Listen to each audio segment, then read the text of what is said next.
Hello students, I am Rohit Yadav, your biology teacher. आज हम लोग देखेंगे कार्डियक साइकिल। कार्डियक मतलब हार्ट से है, साइकिल तो इसकी साइकिल कैसे कंप्लीट होती है। साइकिल का मतलब है कि एक बार जब ब्लड हार्ट में आता है डीऑक्सीजनेटेड, और फिर वो कितनी बार कहाँ से गुजरता है हार्ट से होके, जब ऑक्सीजनेटेड होके फिर से बॉडी में जाता है। तो एक बार ब्लड आता है और फिर बॉडी से फिर बॉडी में कैसे जाता है, कहाँ कहाँ से गुजरता है, कौन कौन से वाल्व खुलते हैं, कौन कौन से क्लोज होते हैं, इस पूरे प्रोसेस को हम देखेंगे कार्डियक साइकिल में। कार्डियक साइकिल पढ़ने से पहले आपको पता होना चाहिए हार्ट के चारों चैम्बर के नाम, हार्ट में जो वाल्व हैं उनके नाम, एओर्टा और आर्टरी में एओर्टा और वेन में जो वाल्व हैं उनके नाम, सारे नाम पता होने चाहिए। AB node, SA node, bundle of his, ये भी पता होना चाहिए। अगर नहीं पता है तो एक बार देख लीजिए ताकि ये लेक्चर आपको पूरा समझ में आए। तो चलिए देखते हैं how does the heart function. Heart जो है काम कैसे करता है। Let us take a look. तो हम एक बार देखेंगे। To begin with all the 4 chamber of heart are in the relax state. हम ये मान के चल रहे हैं कि जो हार्ट के चारों चैम्बर हैं, 2 आर्टरिया है लेफ़्ट एंड राइट, 2 वेंट्रिकल हैं लेफ़्ट एंड राइट, ये चारों रिलैक्स्ड स्टेट में हैं। They are in joint diastole. Diastole मतलब रिलैक्स, और ये एक साथ रिलैक्स किए हैं। ऐसा होता नहीं है कि एक साथ रिलैक्स कर दे, लेकिन हम ये मान के चल रहे हैं क्योंकि साइकिल हमें पढ़नी है, तो हम मान के चलें सारे रिलैक्स किए हैं, स्टेज में हैं। As the tricuspid and bicuspid valve are open. तो आपको ध्यान होना चाहिए ट्राई कैस्पिड और बाई कैस्पिड वाल्व कहाँ है। तो कह रहा है ट्राई कैस्पिड और बाई कैस्पिड वाल्व ओपन है। तो आपको पता है tricuspid valve right hand side होता है एट्रिया और वेंट्रिकल के बीच में, और bicuspid valve left hand side होता है एट्रिया और वेंट्रिकल के बीच में। तो जब ये ओपन है, blood from the pulmonary vein and vena cava flow into the left and right ventricle. तो कह रहा जो ब्लड है वो पल्मोनरी वेन से आ रहा है। अगर पल्मोनरी वेन से आ रहा है तो ये, क्योंकि ये वेन है तो डीऑक्सीजनेटेड ब्लड लेके आ रहा है। आप एक बार सोचिए ब्लड कहाँ जाके ओपन होगा। वेन से आ रहा है तो हमेशा राइट हैंड साइड के एट्रिया में ओपन होगा। And vena cava sorry pulmonary vein से आ रहा है तो वो लेफ्ट हैंड साइड के एओर्टा में ओपन होगा। एंड वेना कावा, और अगर वेना कावा से आ रहा है, पल्मोनरी वेन मतलब लंग्स से आ रहा है ना, तो ऑक्सीजनेटेड हो गया है, और वेना कावा से आ रहा है तो ये जाके राइट एट्रियम में ओपन होगा। तो चलिए देखते हैं। Blood from the pulmonary vein and vena cava flow into left and right ventricle. Blood from the pulmonary vein and vena cava flow into the left and right ventricle respectively through the left and right atria. तो ये आके atria में open होगा और फिर atria से ventricle में जाता है। यहाँ आगे की लाइन कंफर्म कर रही है, the left and right ventricle में जाता है respectively through the left and right atria. Left and right atria से जाता है, through the left and right atria से जाता है वेंट्रिकल में। लेकिन जो आके ओपन हो रहा है, अगर पल्मोनरी वेन आ रही है तो वो ओपन होगी लेफ्ट एट्रिया में, और अगर वेना कावा आ रही है तो वो ओपन होगी राइट एट्रिया में। आपके दिमाग में पूरा हार्ट का फिगर होना चाहिए। The semi lunar valve are close at this stage. जो सेमी ल्यूनर वाल्व है इस समय वो क्लोज है। सेमी ल्यूनर वाल्व कहाँ है? जो एओर्टा है, महाधमनी, उसमें है सेमी ल्यूनर वाल्व, और जो पल्मोनरी आर्टरी है उसमें है सेमी ल्यूनर वाल्व। हर जगह वाल्व है। वाल्व क्यों है आपको पता है? ताकि ब्लड की दिशा एक तरफ बनी रहे, कभी भी ब्लड जो है बैकवर्ड फ्लो ना हो, हमेशा वो आगे की तरफ जाता रहे। आगे है the SA node now generate an action potential. तो जो ऐसे नोड है वो एक एक्शन पोटेंशियल जनरेट करेगा, एक इम्पल्स जनरेट करेगा। क्या काम करेगा? Which stimulate both the atria to undergo simultaneous contraction. तो जब ऐसे नोड से एक्शन पोटेंशियल जनरेट होगा तो लेफ्ट एंड राइट दोनों एट्रिया एक साथ कॉन्ट्रैक्ट हो जाएगी, सिकुड़ जाएगी। The atrial systole. अब अगर ये कॉन्ट्रैक्ट हो रही है तो इसमें दो चीज़ हो सकता है। एक तो ब्लड जहाँ से आया है वहीं लौट जाए, लेकिन वहाँ पे लगा है वाल्व और वो वाल्व इस समय क्लोज हो जाता है तो लौट नहीं सकता। तो ये ब्लड उधर जाएगा जिधर वाल्व खुल जाएगा। अब जब ये आर्टरिया सिस्टोल किया है, कॉन्ट्रैक्ट किया है, तो ये ओपन हो जाएगा दाईं साइड, राइट हैंड साइड में ट्राइकैस्पिड वाल्व ओपन हो जाएगा। ओपन होने के बाद ब्लड चला जाएगा वेंट्रिकल में और बाएं हाथ की तरफ लेफ्ट हैंड साइड ओपन हो जाएगा बाइकैस्पिड वाल्व ओपन हो जाएगा और ब्लड चला जाएगा वेंट्रिकल में। सीधे सीधे कहने का मतलब है आर्टरिया जब कॉन्ट्रैक्ट करेगी तो ब्लड चला जाएगा वेंट्रिकल में। राइट हैंड साइड पे ट्राइकैस्पिड वाल्व है, लेफ्ट हैंड साइड पे बाइकैस्पिड वाल्व है। आगे है this increase the flow of blood into the ventricle. मुझे लगता है एक लाइन छूट गई। The SA node now generate an action potential which stimulate both the atria to undergo simultaneous contraction. तो दोनों एक साथ कॉन्ट्रैक्ट हो जाते हैं। द आर्टरिया सिस्टोल मतलब contraction. The increase the flow of blood into the ventricle. तो इसके सिस्टोल करने से, इसके कॉन्ट्रैक्ट होने से ब्लड का फ्लो वेंट्रिकल में बढ़ जाता है बाई अबाउट 30%। और जितना ब्लड इसमें है उसका 30% जाता है। The increase the flow of blood जितना है उसका 30% बढ़ जाता है। The action potential is conducted to the ventricular side. Action potential ये अभी पहुंचा था एट्रिया तक। अब वो एक्शन पोटेंशियल आगे बढ़ता है, कंडक्ट होता है, आगे बढ़ता है वेंट्रिकल की तरफ। जब ये जैसे ही आर्टरिया सिस्टोल होती है उसके तुरंत बाद वेंट्रिकल सिस्टोल होता है। तो क्या होगा? The action potential conduct to the ventricle side by the AV node से होके वो एक्शन पोटेंशियल वेंट्रिकल की तरफ चला जाएगा। And AV bundle from where the bundle of His transmit through the entire ventricular musculature। और ये AB नोड से होके बंडल ऑफ हिस से होके पूरे वेंट्रिकुलर के मसल्स में चला जाएगा।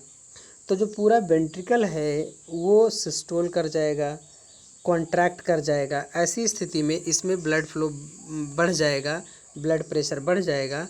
और अभी जब ये वेंट्रिकल कॉन्ट्रैक्ट कर रहा होगा तब ट्राइकैस्पिड और बाइकैस्पिड वाल्व बंद हो चुके होंगे। तो ऐसी स्थिति में जो एओर्टा है, जो लेफ्ट हैंड साइड के वेंट्रिकल से जुड़ी हुई है, और जो पल्मोनरी आर्टरी है जो कि लंग्स से जाके जुड़ी हुई है, ये दोनों में सेमी ल्यूनर वाल्व ओपन हो जाएंगे। तो चलिए देखते हैं। This cause the ventricular muscles to contract. और ये जो है वेंट्रिकल की मसल्स को कॉन्ट्रैक्ट कर देता है, जिसको बोलते हैं ventricular systole. The atria undergo relaxation. जो एट्रिया है इस समय वो रिलैक्स कर रही होती है, मतलब डायस्टोल कर रही होती है। Containing with the ventricular systole. जब वेंट्रिकल सिस्टोल कर रहा होता है, मतलब कॉन्ट्रैक्ट कर रहा होता है, तब आर्टरिया जो है डायस्टोल स्थिति में होती है, मतलब रिलैक्स कर रही होती है। Ventricular systole increase the ventricular pressure. Ventricular systole जब होता है, जब वो सिकुड़ता है तो उसमें जो है प्रेशर बढ़ जाता है, causing the closure of tricuspid and bicuspid valve due to attempt back flow of blood into the atria. तो कह रहा है जब वेंट्रिकुलर सिस्टोल करता है उस समय ट्राइकैस्पिड और बाइकैस्पिड वाल्व बंद हो चुके होते हैं ताकि ब्लड बैकवर्ड फ्लो ना हो, ब्लड फिर से एट्रिया में जाके ना पहुँचे। As the ventricular pressure increase further and stimulate valve guarding the pulmonary artery and the aorta. हम इसकी बात पहले कर चुके हैं। कह रहा है जब वेंट्रिकल सिस्टोल करता है तो जो पल्मोनरी आर्टरी है उसमें जो सेमील्यूनर वाल्व है और जो एओर्टा है उसमें जो लेफ्ट हैंड साइड जिसमें जो सेमील्यूनर वाल्व है दोनों ओपन हो जाते हैं, allowing the blood in the ventricle to flow through these vessels into the circulatory pathway. और फिर ब्लड को अलाउ करता है सर्कुलेटरी पाथवे में जाने के लिए ये सेमील्यूनर वाल्व से होके। The ventricle now relax ventricular diastole. तो वेंट्रिकल अब रिलैक्स करता है, ब्लड जा चुका है, वेंट्रिकल अभी रिलैक्स करता है जिसको डायस्टोल भी कहते हैं। And the ventricular pressure fall causing the closure of semilunar valve. और इस समय वेंट्रिकल्स में जो प्रेशर है वो गिर चुका है क्योंकि ब्लड जा चुका है और सेमील्यूनर वाल्व बंद हो चुका है जो कि बैकवर्ड फ्लो ब्लड को नहीं होने देगा। Semilunar valve which prevent the backward flow of blood into the ventricle. Ventricle में ब्लड फिर से नहीं आ रहा है। As the ventricular pressure decline further. और धीरे धीरे डिक्लाइन मतलब गिरता जाता है और जो वेंट्रिकल का प्रेशर है वो धीरे धीरे गिरता जाता है। The tricuspid and bicuspid valve are push open by the pressure of atria exerted by the blood which was being emptied into them by the vein। और फिर कह रहा है इसके बाद फिर से ट्राइकैस्पिड वाल्व बाइकैस्पिड वाल्व ओपन हो जाते हैं क्योंकि आर्टेरिया प्रेशर लगाता है। आर्टेरिया प्रेशर इसलिए लगाता है क्योंकि आर्टेरिया में ब्लड आ गया है और वो ब्लड कहाँ से आ गया है, एक में आ गया है पल्मोनरी वेन से और एक में आ गया है वेना कावा से। The blood now blood which was being emptied into them by the vein, जो कि वेन जो है वेन लाके ब्लड को आर्टेरिया में वो खाली कर दिए हैं। The blood now once again move freely to the ventricles. और ब्लड जो है जैसे अभी बताया गया उसी प्रकार से फिर से वेंट्रिकल में मूव करता है। The ventricle and atria are now again in a relax. और जो वेंट्रिकल है और जो आर्टेरिया हैं are now again in relaxed joint diastole. और जो वेंट्रिकल हैं और आर्टेरिया हैं दोनों एक साथ फिर से रिलैक्स करते हैं, इसलिए इसको बोलते हैं joint diastole state. As earlier जैसे कि पहले हम जहाँ से शुरू किए थे कि ये दोनों एक साथ रिलैक्स स्टेज में हैं। सून तुरंत ही the SA node generate a new action potential and events describe above the repeated in the sequence and process continue. जल्दी ही एसे नोड फिर से जनरेट करता है एक action potential and event describe above, जैसे कि ऊपर बता दिया गया है, फिर से ऐसे ही साइकिल चलती रहती है। Repeated in the sequence and process continue, और इस प्रकार से सीक्वेंस बार बार रिपीट होती रहती है, लगातार चलती रहती है। तो इसकी डेफिनेशन क्या बनेगी आपकी कार्डियक साइकिल की? The sequential event in the heart which is cyclically repeated is called the cardiac cycle, and it consists of systole and diastole of both the atria and ventricle। तो इसकी meaning आप समझ गए होंगे क्योंकि एक एक वर्ड को ऊपर डिस्क्राइब किया गया है। द मेंशन अर्लियर जैसा कि पहले बताया गया है, the heart beat 72 time per minute, एक मिनट में हार्ट बीट जो है 72 बार होती है। That many cardiac cycle are performed per minute.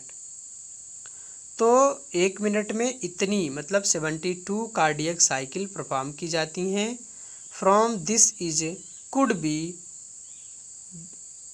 Deduced that the duration of cardiac cycle 0.8 second. तो एक कार्डियक साइकिल के लिए अगर हम 1 मिनट को मतलब 60 मिनट को 72 से डिवाइड करेंगे तो हमारा आंसर 0.8 आएगा।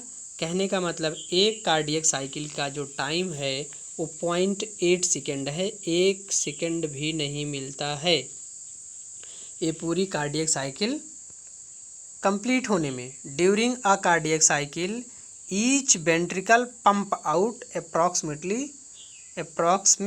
70 ml ऑफ ब्लड।